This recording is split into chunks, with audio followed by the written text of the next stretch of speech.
The views and opinions expressed by the guests of the Inspira Podcast do not necessarily represent the official policy or position of any agency of the United States government or any organization, public or private.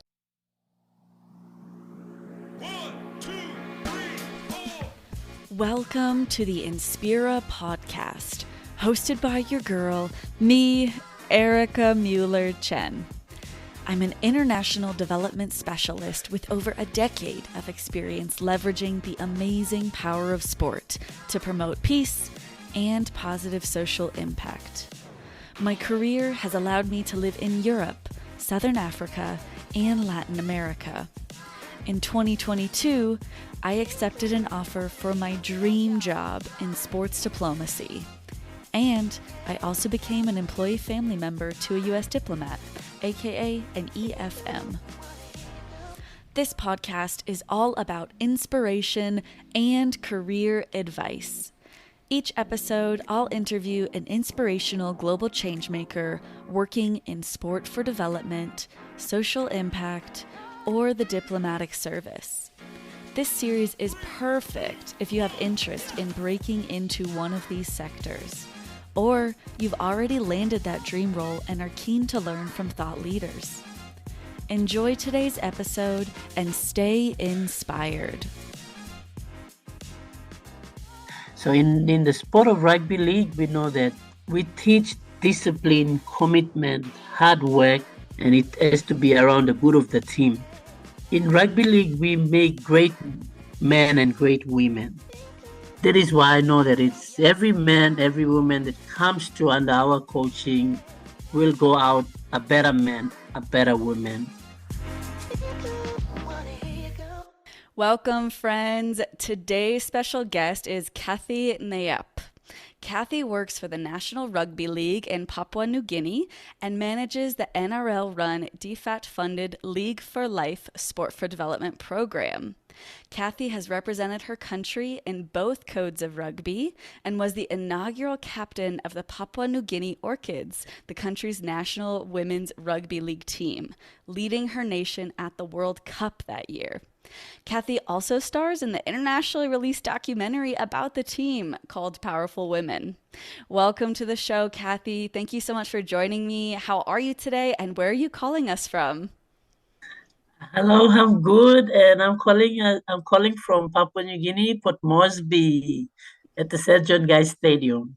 Wow, I can feel it. I can feel the sportiness coming from you. So I'm excited, Cathy. And one thing I like to do before we get into our conversation in depth is mention why my podcast guest inspires me.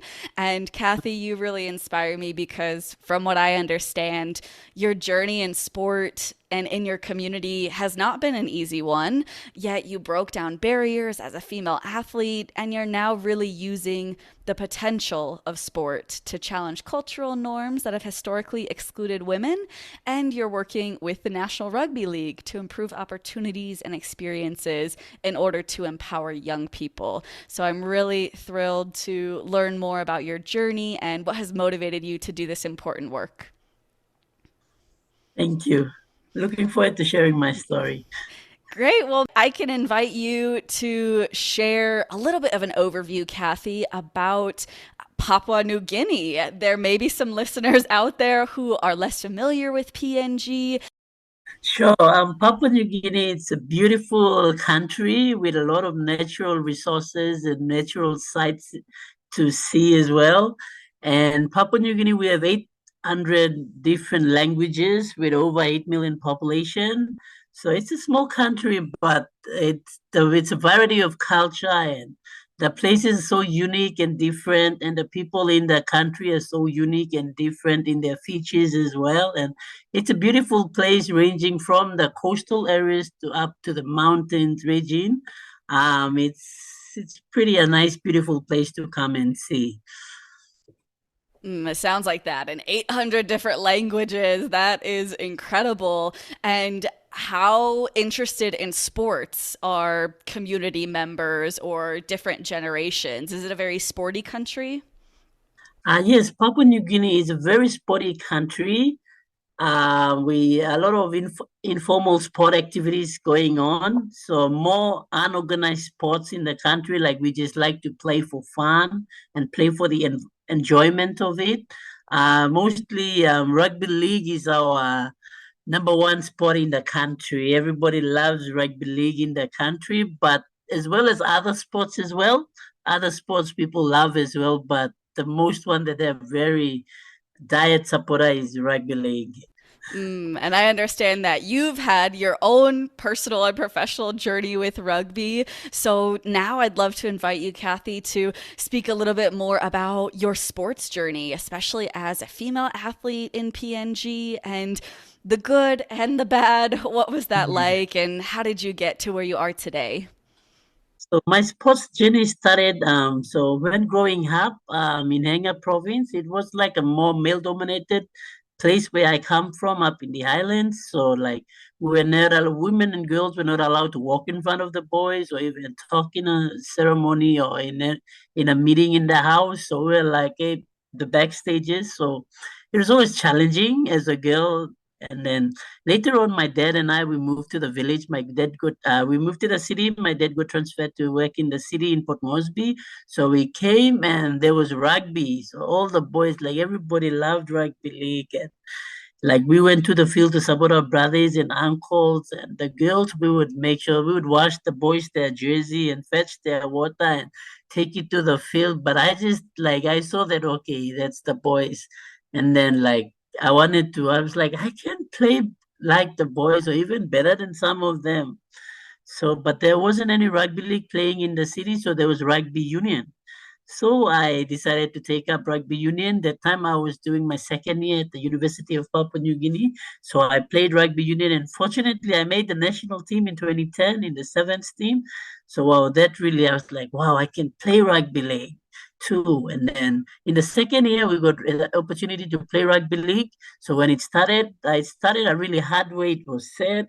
The girls needed to. There was a lady called Wendy Cohn, and she was the one that brought rugby. She was the one that actually got some group of girls to start fundraising. Like they would do road cleaning and sit on the side of the road and ask for money to register the women's rugby league in PNG. So they finally registered it, and we got like only four teams participated in the first competition, and then I went and joined the team and I played in one of the teams called Royals.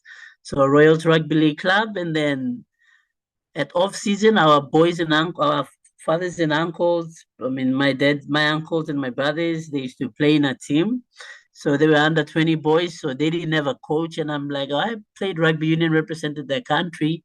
I just went in and banged, like started coaching them. And yeah, I represented the country, so they had respect for me, I guess.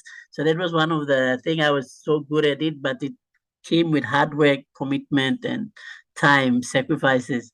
So I started coaching the boys, and I saw that wow, they're listening to me, this young group of boys.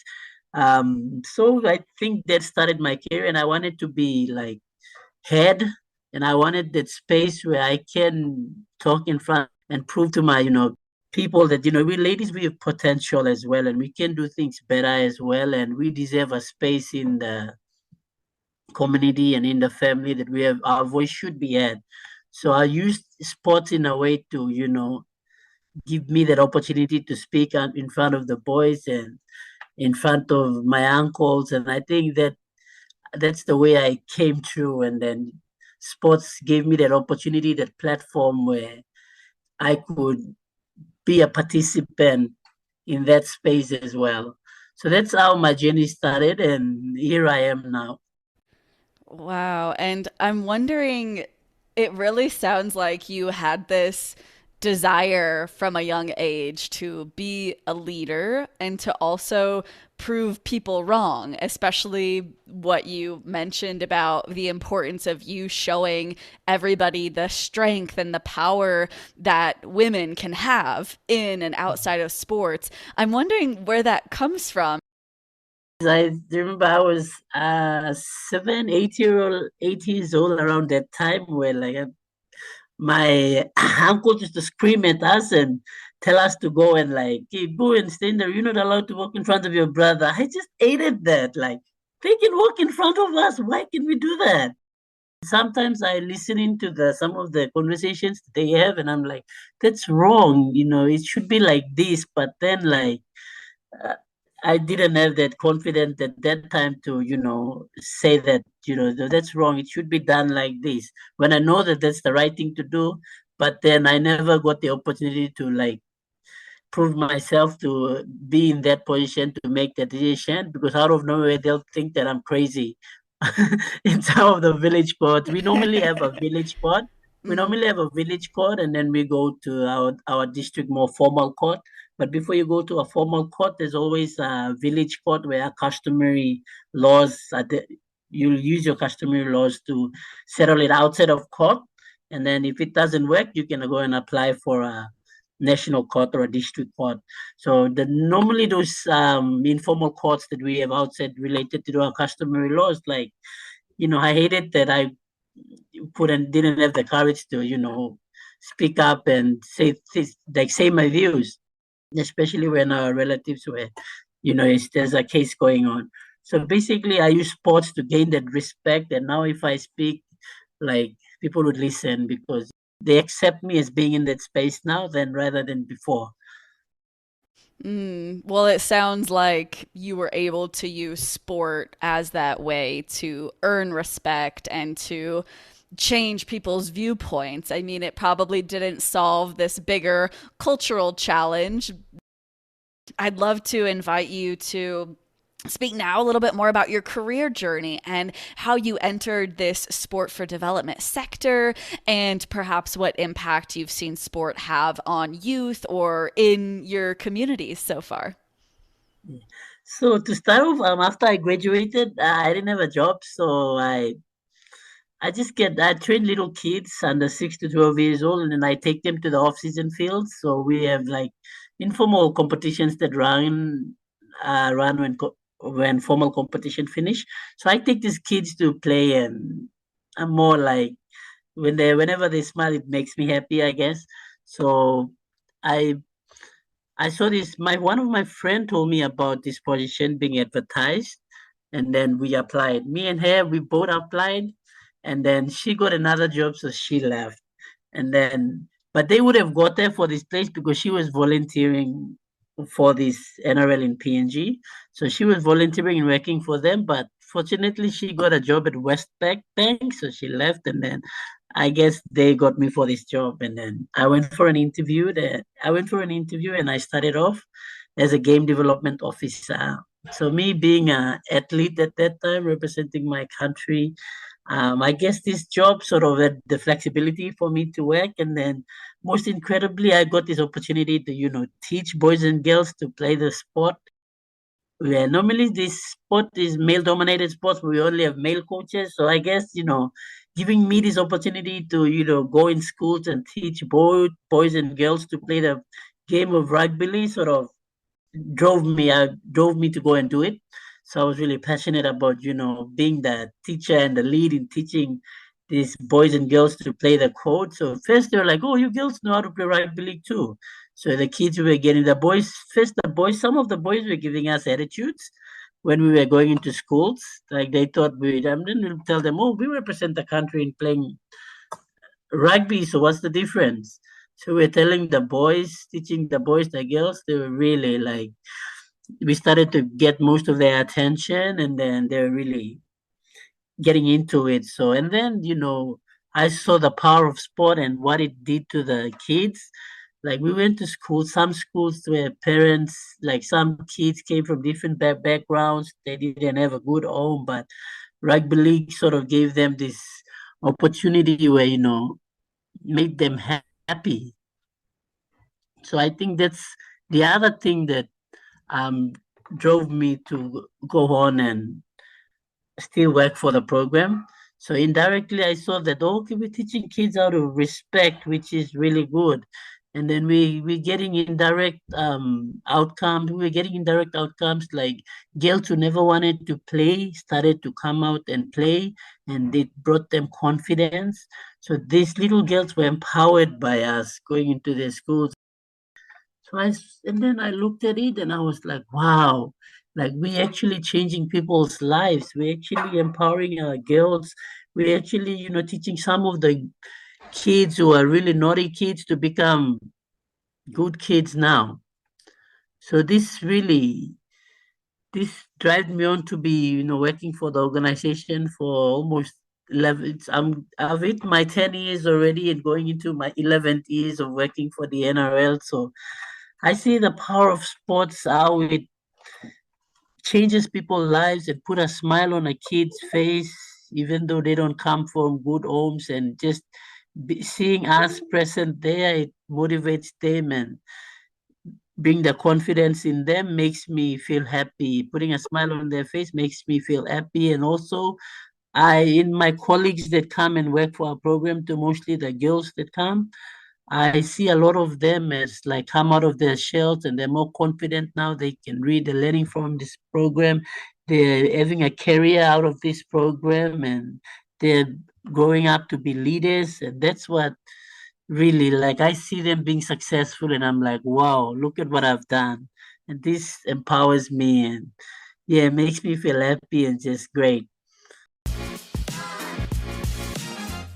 Quick break here with a special message from your host. This episode is being released in celebration of the United Nations recognized International Day of Sport for Development and Peace, which takes place annually on April 6th. Each year, champions of the sport for development sector use this day to raise awareness of the incredible work that individuals and organizations are leading across the globe to leverage the potential power of sport and play to drive tangible impact and positive social change. I hope that listeners, whether an enthusiast, a skeptic, or a novice in this space, that you find the conversations I facilitate on the Inspira podcast to be informative and inspirational. If you enjoy this podcast, you would be a rock star if you went ahead and gave it a 5-star review with a complimentary written sentence or two on Apple Podcasts or your chosen podcast platform. Enjoy listening and happy April 6th, everybody. 3, 2, 1, go! I'm curious about the 11 years you've been contributing to that program and leading that sport for development program with National Rugby League. Do you remember when you started, if the goals of the program were the same as what they are now? Sure. So the first when I started to work for this program, I remember they told me, okay, we're using rugby league as a vehicle to drive two messages: respect and education. So it's like, oh, okay. So we go into schools and tell boys and girls that respect you and respect yourself, respect the environment, respect others. Come to school every day because sports doesn't take you a long way in life. After injury, you need a job, and that's when, if you are educated, you find a job. That's what we did, and then we saw that, wow, girls don't like to play. Now they're playing. Wow, we're getting gender outcomes. We're telling ourselves, okay, so girls are starting to mix with the boys and play, and more gender coalition where boys and girls are playing together now. Before it was boys separate, girls separate. Now they're together, they're equal in society. That's the outcome. So we got gender outcomes. So like, wow, we're getting gender outcomes, good. And then so with the sport, we saw that we can address gender-based violence in some of our activities. Like, we pass the ball. We say, you pass the ball the way you want to get it back. So you treat others the way you want to be treated. So like, oh, we can run we're getting gender-based outcome like activities, things that we can do to contribute to our society to decrease gender-based violence. Like we can do awareness about it. We can refer people to where they can get help using our program. So we are starting to run gender-based violence program. Indirectly, we saw that our drills can address these issues. Our rugby league drills can address gender-based violence issues. And then we saw that, wow, a lot of the young girls and boys coming to our program are bettering themselves. They're being empowered to come out of their shells and actually get a profession out of it, like grade year 8 leavers. These are just primary school kids, or some grade 3 kids, level 3 kids, I mean, girls who just finished school from level 3 and level 8. Through our program, they're learning how to use the computer, they're learning how to speak good English, and now they're like being promoted up to being game development officers. Wow, this is women empowerment program. So most of the girls have completely changed from, thinking that they were nobody to now having a profession and contributing to their families' income and contributing to the society. So we saw that, wow, we are doing women empowerment programs. So now we're doing female participation workshops to promote more of young girls and women to be empowered. So a lot of programs we are running now. So we're running community programs in communities where we're encouraging. So through our programs, we are getting some of the stakeholders like Save the Children to run educational programs with the communities that we've run community programs with, and then encouraging the youths to go back to school. They can do forward to distance education learning, upgrade their marks, and then get back into the formal system as well.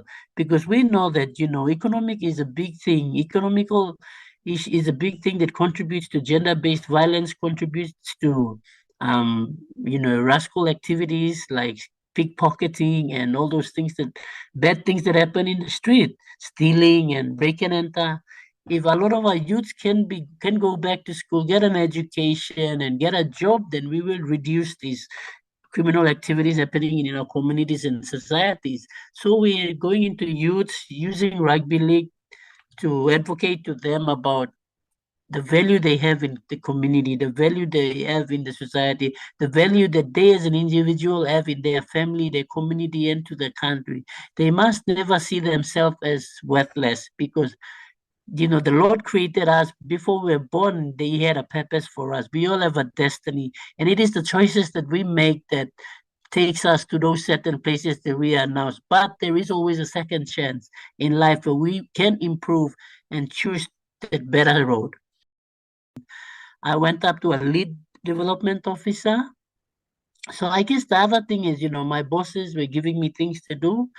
I was doing monitoring, data collection while being a DO. While being a DO, development officer, I was doing other roles that my bosses gave me. And that it was extra work, but I wanted to do it. And then I think that built me up as well in my other skills as well. So when the position was vacant for a monitoring and evaluation officer in 2007, in 2016, late 2016, I got that job. I got that position because I was already doing it voluntarily, and that sort of upskilled myself professionally. I was developing in that space. So when that position was available, I got the position, and then I came up, and then now being when my country manager, when he was promoted to being the Pacific program coordinator, that opportunity was then. They just appointed me as the country manager, I guess. So I think, like, not I think, but I know that, it's what you do that gets you up to this position, the amount of work that helped me so that when that position was available, they just gave it to me, appointed me. So I think the hard work and the commitment and the time that I put in pays off. And this is where I am now. Wow, thank you, Cathy, for sharing that. And it just really stands out to me, not only what you just said, right? You just mentioned how your hard work and commitment allowed you to stay on this professional journey, to be recognized for the work that you're doing and be selected for positions when they were available because you were well qualified. And as you said, you were already doing some of those tasks, which is always a nice position to be in when you want a new job, to say, hey, I know what I'm doing here. It makes sense for you to choose me. But the other thing that really stood out to me is how the programming has evolved with time based off of your expertise and based off of the community's needs, because it sounds like the goals of the program in the beginning were quite simple. It was around promoting respect and education and doing that through sport. And then you started to see that these other unintended goals were being achieved, that gender was being addressed, whether it was females feeling empowered or maybe conversations about gender norms being addressed. Of course, you're promoting health because physical activity can lead to positive health outcomes. And then this idea of youth empowerment. And so that's really incredible. And I'm so glad that you shared that. And you also shared this big topic around gender-based violence and how it can be linked to economic realities or economic hardship. And so I'm wondering, Cathy, in your experiences, how have you seen sport or your programming lead to behavior change related to gender-based violence? Like, how does that work? If you can decode that for me. Yes. So we educating a lot of our coaches and our athletes now using our program as well. So, our sports. So there's a group of 20 or, 50 people that comes into your club. And when you coach them, we know that not everybody will play for the Papua New Guinea Kumul's jersey. Not everybody will get to select a province. So in the sport of rugby league, we know that we teach discipline, commitment, hard work, and it has to be around the good of the team. In rugby league, we make great men and great women. And with for you to be a great man and great women, you have to have all these qualities in life. So when, out of the 50, when only two go make the Kumos to represent the country, the others, they get to be good women and good men in our community that contributes positively to our country. So in the sport itself, when we train and we coach them, we're not a coach only, but we're like a parent, we're like a mentor. We're creating that positive change in our athlete's life. And at the end of the day, we as coaches, we want to make sure that we have a positive effect in our participants' life and they become a good Papua New Guinean man, a good Papua New Guinean woman. I am confident and sure that we will not engage in any gender-based violence activities, negative activities to promote gender-based violence. We won't let our families suffer hungry. We won't emotionally make them feel down because we're in a better position to do that. We are committed, disciplined, hardworking, reliable, trustworthy. That is why I know that it's every man, every woman that comes through under our coaching will go out a better man, a better woman. And that is what our program is enforcing now with all the coaching courses that the coaches are coming through. We're educating them to do that. You're not only a coach, it's not about winning, but it's about building good people of the country or the community. So rugby league not only makes great players, but it makes great people as well. That's a great tagline. I know you already were in one movie, but if you have another one, that's a great tagline, Cathy. Yeah. And it's such a big topic, right? Gender-based violence. I'm wondering from your perspective, what you've seen in the last 10 years in terms of impact, and from your perspective, perhaps how much time it will take to really have a sustained impact. So this it will take overnight to change. These things need time and generation. The next generation will change this. So I think the consistency in delivering these programs in communities and in schools and advocating parents as well. So we run a mini and modified rugby league competition where we encourage parents to take their kids to come and participate. So if a child comes alone, we send the child back home and we tell them that you have to come with your parent or your guardian. So parents having the time for their children, that's a very important thing, and being able to teach them the right thing. So we're doing that now. So with consistent delivering of these programs, like if this program, if we stop, then everything, it's a waste of resource, waste of money, waste of everything. The so these programs, they need to continue on to have the generational change. So it'll take like a generation to change these things. So we have a big role to play as sporting body or as an educational system or in every ways that we can do. So like any little thing that we can do to contribute towards a certain goal in changing someone's mindset, it's really important. A program like us cannot do it alone. So we need more of these kind of programs, and the consistency of having these programs throughout the generation will surely change. And then I think the economical part of it is the big thing. So improvement in our economy will, the living standard is hard, and some I live on I have we live around people in the settlements as well, and some people they just go and steal and pickpocket just to buy their kids dinner, their family dinner, and then but then it's wrong for them to go and steal as well. But then this comes back to the economic status of our country as well. So like living standard is really expensive. So like if I last time I changed like 500 kina and I got 180 Aussie dollar. So that you can see the money value. So that's the biggest contribution to the gender issues and violence in our country as well. Yeah, that's really hard to hear, but important to recognize it and important to be realistic about what's going on around you so that you, as you said, can team up with other groups, other institutions so that Cathy is not the only one doing this work because it just wouldn't work that way. And so I really appreciate how you mentioned the importance of including the parents and then what you just said about that economic piece is a really big one.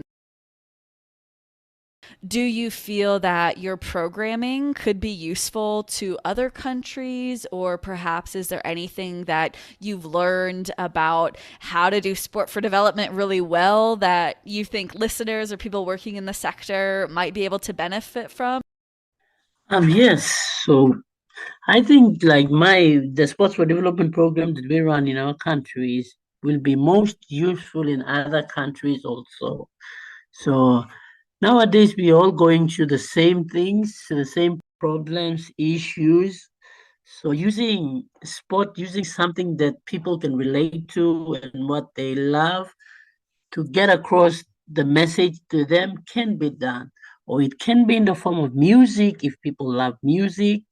Music can be used to get into the communities, get into the societies to address these issues that we are facing every day. Do you know the game called Sissy's Paper Rock? Yes, I think that's a universal game, right? Yeah. Even that game can be used. Like we tell people to stand in two straight line, and then the leader gets to do the Sissy's Paper Rock, and if the other team wins, you're the first person will do first push up, second person do second push up, and if you're the 20th person in line, you do 20 push up. So the leader makes a wrong decision, people suffers ripple effect, negative ripple effect or positive ripple effect. So we as leaders in community societies, we wise looking at us, the decisions that we make are really important. So in simple activities like that, we use it to get a lot of outcomes. So sports for development programs are very, it's a program that makes us people to think outside of the box. How can we use one activity to achieve five different outcomes, six different outcomes? So sports for development programs is a great platform that all people can use to achieve every outcome. So not just by using sport, like I said, it can be music, it can be gardening, whatever it is. When you're teaching people a certain skills, teach them in a more interesting way and make it more fun, and then link it to gender, link it to behavioral change, link it to importance of education, bring everything in, and then you're learning them how to plant crops, but there are many things that you can teach while teaching them how to plant. So this are very great ideas that we have that we can share with everyone, other countries, so that they can use it to their advantage. The power of achieving a lot of outcomes, it's there. We just have to see that sports for development programs has taught us to be more creative, and ideas can be driven from one activity. Yeah, I love what you said, that it's not just sport, and it's not just sport for development. That's not the only solution out there. It's this greater idea and this greater hope of using creativity, using innovation, using physical activity and games and things that can be enjoyable to drive developmental outcomes or educational outcomes, and perhaps outcomes that aren't being achieved already, whether that's by the government, by education systems, and other societal institutions. And a quick follow up question I have is, are you working in partnership with schools, or are you working separate from the schools? So NRL in PNG, we get approval. We have a memorandum of understanding with the Department of Education, Papua New Guinea Education. But then we seek in the local regions, we seek approval from the education advisor, and then they approve for us to go into schools, and our programs are in line with the curriculum. So if it's elementary, we are in line with we're teaching them movement interactions at an early stage, while they're doing rugby league activities, they're learning other things as well. So we partner with the education department. They give us the approval to go in. That makes sense. And it's nice that you do have that open line of communication, because in my lifetime in different countries, I've seen sometimes how it helps to work hand in hand with the schools. Sometimes it helps to do things independent, but just having that open communication is really key to working together. And my other quick follow up is just about the age groups that your programming is targeting. What age groups are you trying to engage? So in our League Beyond Life program, we target the 6 to 12 years old only in schools. And then we have holiday clinics where we get kids from above 12 years old, like 13, 14, to come in and play. And then we do community clinics for the youths in the communities. And then we do voice against violence programs for the ages of 16 to 40 and above. And so our different programs target different age groups. So we believe everyone should have the opportunity to have access to our program. So we sort of categorize them in their own age activities. Do you have a favorite program? I mean, not to put you on the spot, but is there one program that you get really excited to work on every year? Yeah, the League Beyond Life program, which is the 6 to 12 years old. I'm really, yeah, I guess putting a smile on a kid's face just makes me happy. And you've said that a few times, Cathy, that those smiles motivate you. And I would love to know more. What keeps you motivated to do this really meaningful work, especially in light of all of the challenges that we've talked about today? What keeps you going? I think I see that the little things that I do that can make a difference. I don't need to be a prime minister or be a big CEO to make that difference. It's the little things that I do in my capacity to make the positive change in my community that adds up to building a good nation. So yeah, so having that positive effect in a participant's life, a female's life, a child's life, a man's life, that just makes me happy, and that motivates me to go on. I'm not making someone rich, someone else's business rich. I'm building a person, and that's what makes me happy. That's beautiful. Yeah, thank you so much for sharing that. And what encouragement might you give to other young men and women, whether it's in PNG or internationally, working with these really tough topics and trying to sport or creative measures to achieve outcomes? My encouragement is, just there's a lot of challenges that may come, but be persistent and know what you are there for. You must know what's in your heart and what you are there for to deliver. You're making a difference in someone's life, and that is what matters. At the end of the day, that is what matters.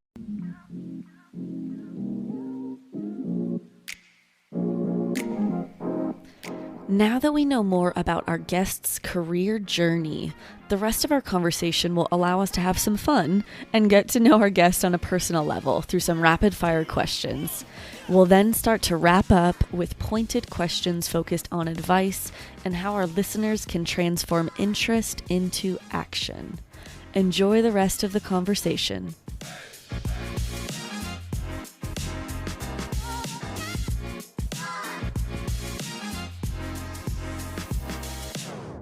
Cathy, what's your favorite sports team?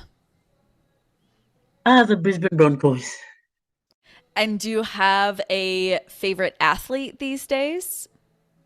So I used to have Darren Lockyer from the Brisbane Broncos. He was my favorite. But not anymore because he resigned, so he's not playing anymore. But my favorite athlete is Dikatoa. I don't know if you know Dikatoa, but she's a gold medalist for Papua New Guinea. She's a weightlifter. And I think I know the answer to this next one, but what is your favorite sporting memory? So my favorite sporting memory is obviously the World Cup, 2017 World Cup. Was one of my favorite memory because the first ever rugby league women's team and seeing where we came from in a short space of time, and yeah, the amount of effect, and yeah, the lives, how the transition was just unbelievable. What's your favorite food? So my favorite food is banana. Not ripe banana, but you have to cook it and eat it there. Yeah, the cooking one is super, super delicious. Do you have a favorite hobby? That is obviously to give a motivational talk to my girls in the communities. Yeah, that's my favorite hobby. I love to do that every time I get the chance to speak to a group of girls. And if any of them are listening right now, what would you say to them? I'd like to say that to them that, we have only one destiny in life, and the decisions that we make is really important because we'll have to be will the consequences of our decisions that we have to face is really challenging. So make your decisions wisely, choose wisely. Cathy, what advice might you give to someone interested in working in the sport for development sector? It's a fun place to be at. Um, it's a fun place to be at, and you'll be working with the very most important thing in the whole wide world, which is people. People makes our communities, and it's very fun, and you'll love it when you come. And the programs or the work will change your life as well. So if you want a change in your life, come and work for a Sports for Development program. Bring your skills and your expertise here. Are there any skills that you recommend people try to develop so that if they are able to secure a job in sport for development and peace, that they can really use those skills to help the sector? Yes, communication skills is really important. Patience, you being able to be patient to deal with people are different and they'll come with different attitude and different perspectives. And analyzing skill, so you being able to analyze them and understand them, so more like a psychologist or something. But we all have that special gift in us, so it will come if we have the heart for it. What do you think has been the key to your career success so far? Okay, so to my career success so far, I think it's the willingness to learn and put other people's interests first. So, and having the time to listen involve other people in decision making and to work as a team and being respectful. So the values of being inclusive, humility, and humble are the things that got me this far and for the program to be successful as well. Because our program will not be successful without the very important stakeholders that we have. So they look at us as the face of this program. So with the characters and the values that we have and the people that work for this program have, actually attracts partners and our participants in this program to come and work with us. So I believe, the right people for the right job. So a sports for development program should have the right people to work with the right values and the characters to work for the program that will take the program far and beyond expectations. Well, I would imagine a lot of those strengths that you have that you just mentioned have not only helped you in your career, but also probably being the inaugural captain of that PNG Yeah. National Women's Rugby League team, because you talk about humility and team decisions, just how helpful that can be in a sporting environment and then in a development Yeah. environment. So I think that's an interesting relationship as well. Yeah. And then like for sports for development programs, for you to get your outcomes and for the like we know for reality that not a lot of programs that are funded goes for more than 3 years or more than 5 years. The funding is for just some certain period. But for our program to come 11 years, wow, that's like a big bonus and credit to goes to the people that work for the program to take it this far. So, like I said, having the right people there to drive the Sports for Development program forward. It's all about the passion and the values of that individual. Well, how can our audience support you, Cathy, or your work moving forward? How people can assist us is through funding, obviously, because we know that only money can drive the program forward, and not only money, but if they wanna train to expertise, if they wanna help us, with ideas and programs or upskill our staff in any skills that they think that we need as sports for development programs to drive it forward. So we are a program that believe in safeguarding and child protection trainings and upskilling of our staffs as well with Microsoft Word and media upskilling as well. So we get our reporting done. Those are some other things that they can help us with so that we can be in a better position to drive our programs and reach far as we can. Well, I hope anyone listening out there that is motivated either financially or those skills based collaborative opportunities or capacity building opportunities that you mentioned, that they reach out Yeah. to, that they get in touch. That would be phenomenal. And my final question, Cathy, that I get excited to ask all of my amazing guests is, who or what inspires you? And one other lady that inspired me when I started playing sport was Rusa Omenefa, who I eventually worked with. The way she spoke when I first started playing rugby league, she was our captain, and she really inspired me. Like the way she talked and the calmness, a guidance towards us. She works at a mindset and come and plays with us. So I think leadership sort of inspired me and inspired me to still go on and play for my first ever rugby league club, which is Paga Panthers. So having the challenging moments when I was 8 years old and then coming to play under Miss Ruta Menefa and her guidance and the way she led us was very inspiring too. So I just wanted to captain the team just like her, I guess. Yeah, so she really inspired me. Well, would you like to send the audience off with any closing words in one of the 800 local languages PNG has? Probably in my own mother's language, my dad's language. Lim and pira kalima nurupo nakapaka nakalapap. O tisa menjalan pikande, accountant menjalan pikande. Okara akalin pijmin okapira ni menda pipenjak.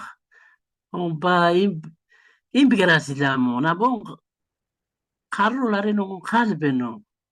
Umedem dale da. Mas ba imba ker mas ba nyama kunam bo balanjaro. O lari no bal papeno. Pagna kaya.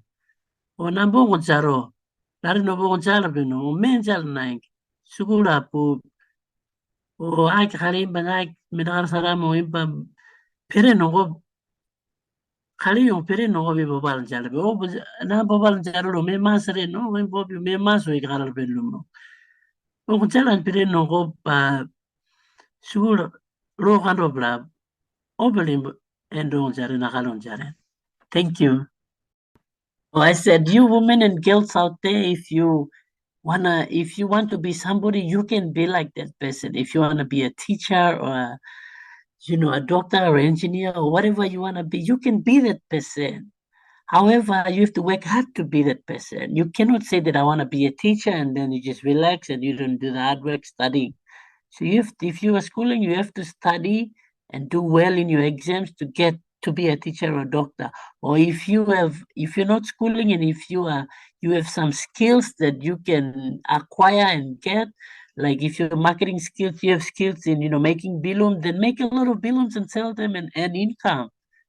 So we can only be that person if we work hard to be that person. Thank you, Cathy. I love it. Yes, I'll be honest, it sounded a little bit better in your language, but I appreciate you translating it for us. And Cathy, I just want to really express my sincere thank you for sharing your time with me today. It's really a privilege to get to know you more. So thank you.